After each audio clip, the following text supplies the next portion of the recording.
साथियों नमस्कार। मैं योगाचार्य प्राकृतिक चिकित्सक आरोग्य कुंज सेवा संस्थान मेरठ से आप सभी का स्वागत करता हूं। साथियों, सभी को इस वर्तमान समय के परिवेश में, वर्तमान समय की महामारी के काल में, कोरोना काल में हम सभी को सामूहिक यज्ञ का प्रयोग करना चाहिए। ऋषियों ने बार बार हमें संकेत किया है। संसार में अनावृष्टि, अतिवृष्टि, ओलावृष्टि, अनेक प्रकार की आपदाएं, प्राकृतिक आपदाएं, महामारी, सभी का उपाय यज्ञ के द्वारा है। यज्ञ के माध्यम से हम किसी भी प्रकार के वायरस को विनाश कर सकते हैं। यज्ञ के धूम्र में निकलने वाले विभिन्न प्रकार की वनौषधियों के माध्यम से जो एक औषधीय गुण है, उसके माध्यम से हम किसी भी वायरस का अंत कर सकते हैं। ऐसा शास्त्रोक्त है, वेदों में उल्लेख है। अनेक प्रकार से आप उसके विज्ञान को जान सकते हैं। अनेक विद्वानों ने इस पर रिसर्च भी की है। अब इस वर्तमान समय को ध्यान में रखते हुए हमें सामूहिक रूप से घर घर यज्ञ की परिपाटी चलानी चाहिए। घर घर यज्ञ की परिपाटी से तात्पर्य यह है कि यदि नियत समय पर किया जाए तो विशेष लाभ होंगे, और यदि हम अन्य अलग अलग समय पर कर रहे हैं, लाभ तो होंगे किंतु उतने लाभ नहीं होंगे। तो इसलिए मेरा निवेदन है कि प्रातःकाल सूर्योदय और सूर्यास्त के समय एक समय पर आप यज्ञ अवश्य करें। लेकर 11 बार आहुतियों से लेकर 24 बार आहुतियों तक का क्रम ये चले, और ये यज्ञ एक अपने आप में चिकित्सक का कार्य आपके यहाँ करेगा।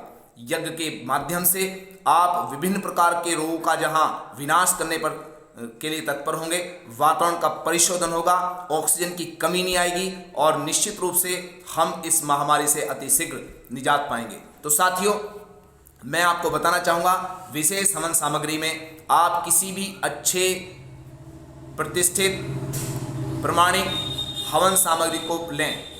हवन सामग्री, सामान्य हवन सामग्री लेने के पश्चात उसको असामान्य अर्थात विशेष सामान्य बना दें। उसको विशेष सामग्री उसको बना दें। तो विशेष सामग्री को बनाने के लिए हमें किन किन समिधाओं का, किन किन जड़ी बूटियों का प्रयोग करना है, मैं संक्षेप में उसको बताने का प्रयास कर रहा हूं। आप उनका प्रयोग करें। उस हवन सामग्री में जो कॉमन सामग्री जो आपकी है, सामान्य सामग्री है, उसमें आप इन सामग्री को मिला लें। सामग्री आर्य समाज मंदिर से, किसी भी गुरुकुल से, शांति कुंज हरिद्वार से, या अन्य किसी भी ऐसे स्रोत के माध्यम से जिसकी प्रमाणिकता, गुणवत्ता बिल्कुल अच्छी हो, उस सामग्री में ये विशेष जो वनौषधियाँ हैं उसको मिलाने का प्रयास करें। सबसे पहले आप गिलोय उसमें मिलाइए। गिलोय को मिलाने का तरीका है कि आप लंबी ले लें उसको, और उसको छोटे छोटे पीस में काट लें।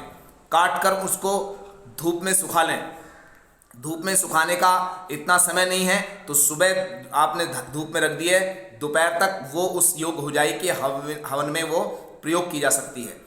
नंबर 1 गिलोय लें। नंबर 2 आक, मदार जिसे बोलते हैं, सफ़ेद मदार हो तो और श्रेष्ठ है, आखा जिसे बोलते हैं आप 2। तीसरा आप नीम लें। चौथा आप करंज लें, करंज के पत्ते या करंज की गिरी जिसे आप पापड़ी बोलते हैं। आप अगला सहजन की गिरी या सहजन के पत्ते, नीम के पत्ते या नीम की गिरी। साथ में आप लें जो वट वृक्ष होता है उसके पत्ते लें। पीपल के भी आप पीपल की समिधाएं लें। नीलगिरी के पत्ते या यूकेलिप्टिस के पत्ते, दोनों एक ही बात है। यूकेलिप्टिस, नीलगिरी एक ही बात है। यूकेलिप्टिस के पत्ते अथवा उनकी समिधाओं का इसमें प्रयोग करें।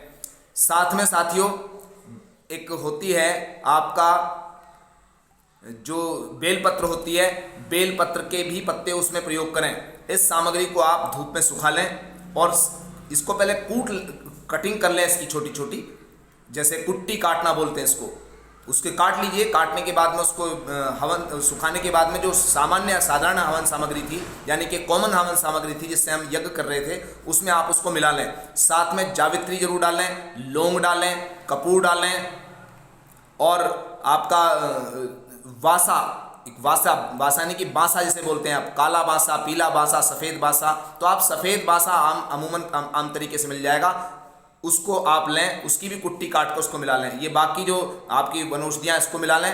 कपूर अच्छी क्वालिटी का लें, उसमें लें। और साथ में साथियों बिना टूटे हुए चावल, और बिना टूटे हुए चावल उसको इन सभी में आप लगभग यदि आप 1-1 किलो सब चीज लेंगे तो इन सब में आपको यदि 1 किलो हवन सामग्री है तो इसका अनुपात सभी के उसमें 100-100 ग्राम होना चाहिए। तो जब ये हवन सामग्री तैयार हो जाए तो उसमें 100 ग्राम मात्र देसी गाय का घी यदि उपलब्ध हो जाए तो उसे मिलाइए। यदि देसी गाय का घी नहीं मिलता है तो ये आपकी व्यवस्था है कि आप उसमें क्या डालें, या यदि तिल का तेल डाल लें या अन्य जो भी आपको घी उपलब्ध है उसको डालें। श्रेष्ठ तो देसी गाय का घी ही है, परंतु यदि आपको उसके स्थान पर कुछ प्रयोग करना पड़ता है तो उसको आप प्रयोग करें।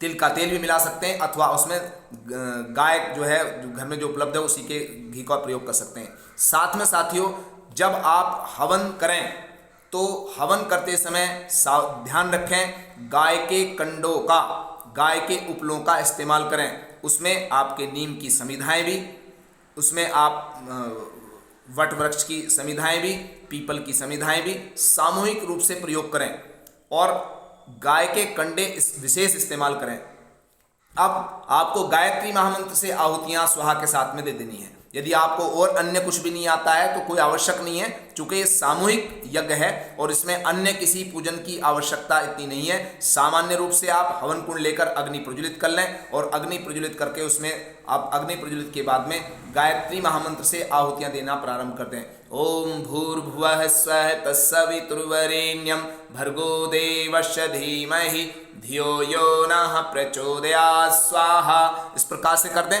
वहीं पर 1 लोटा जल भी रखें, उस जल को फिर सूर्य भगवान को विसर्जित कर दें, अर्घ प्रदान कर दें। ऐसा करने से सामूहिक जो ये उपचार है, सामूहिक जो यज्ञ है, इसके माध्यम से हम सामूहिक उपचार की प्रक्रिया में इस विषाणु का अंत कर पाएंगे। ऐसा बिल्कुल सर्वविदित सार्वभौमिक सत्य है। आप सभी की, हम सभी की ये ड्यूटी है। ये केवल एक व्यक्ति की ड्यूटी नहीं है, ना इसको कोई श्रेय माने, ना इसको कोई अपना एक व्यक्ति का व्यक्तिगत कार्य माने। ये सभी के लिए है। यदि हम पड़ोस में बदबू आ रही है और हम अपने मकान को बहुत अच्छे से साफ किए हुए हैं तो वो बदबू हमारे घर तक आती है तो वो परेशानी हमें भी होती है। तो इसलिए अपने पड़ोसी को भी प्रेरित करें, एक दूसरे के सहयोग और सहकार के भावना के साथ में आप आगे बढ़ें। यज्ञ हमें संगतिकरण ही तो सिखाता है, इसलिए अपने अपने घर में आप नियत समय पर अर्थात सूर्योदय और सूर्यास्त के समय पर यज्ञ अवश्य करें। ऐसा मेरा निवेदन है। सुप्रभात, नमस्कार। आशा है कि आप इस अभियान को आज से ही प्रारंभ कर देंगे। बाकी अन्य कोई मुझसे कोई जानकारी करनी हो तो आप मेरे डिस्क्रिप्शन बॉक्स में जाकर भी देख सकते हैं, पूछ सकते हैं, अथवा मेरे व्हाट्सएप नंबर पर भी जाकर मुझसे पूछ सकते हैं। मैं तत्पर हूं। आरोग्य कुंज सेवा संस्थान पूरी तरह से आरोग्य के इस आंदोलन में पूर्ण रूपेण समर्पित है और अपने सभी प्रकार के अन्य लोगों को सहयोग हेतु भी आमंत्रित करता है। धन्यवाद। सुप्रभात।